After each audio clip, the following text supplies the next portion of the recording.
that I have been around for a while and have had the opportunity and the privilege and the pleasure of serving in 5 administrations, I thought I would bring that perspective to the topic today, is the issue of pandemic preparedness. And if there's one message that I want to leave with you today based on my experience, and you'll see that in a moment, is that there is no question that there will be a challenge to the coming administration in the arena of infectious diseases, both chronic infectious diseases in the sense of already ongoing disease, and we have certainly a large burden of that, but also there will be a surprise outbreak. No question that there will be a challenge to the coming administration in the arena of infectious diseases, but also there will be a surprise outbreak. And I hope by the end of my relatively short presentation, you will understand why the history of the last 32 years that I've been the director of NIAID will tell the next administration that there's no doubt in anyone's mind that they will be faced with the challenges that their predecessors were faced with.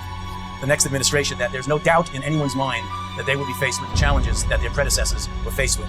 So for those who think that infectious diseases is gone, there's so many people who've made foolhardy statements not knowing at the time that they made them. I usually show a quote from an old Surgeon General or an old pundit in infectious disease. So I thought I'd pull this one out from Sir McFarlane Burnett, who was actually a Nobel Prize-winning immunologist,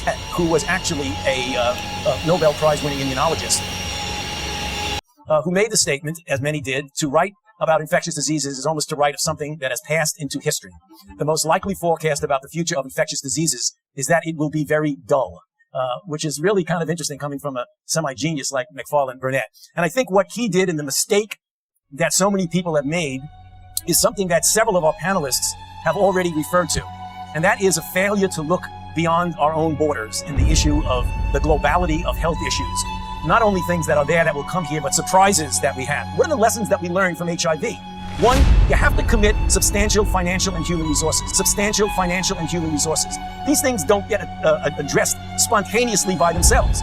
You have to enlist the best and the brightest investigators in both basic and clinical research. You have to involve the community, be it the gay community in the United States, or the community in Africa and West Africa when we dealt with Ebola, or the community in Africa and West Africa when we dealt with Ebola, or the people in South America when we're dealing with Zika.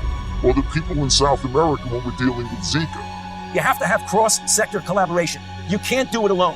The CDC can't do it alone. The NIH can't do it alone. You do it with all of us, with industry, with global organizations, with philanthropy and NGOs, and you've got to get the leaders and the policymakers involved. What is for sure, that no matter what, history has told us definitively that it will happen, because infectious diseases, as I said 8 years ago in this article with David Lawrence and Greg Focus, that it is a perpetual challenge. It is not going to go away. So the thing we're extraordinarily confident about is that we are going to see this in the next few years. Thank you. That there will be a challenge to the coming administration in the arena of infectious diseases, but also there will be a surprise outbreak.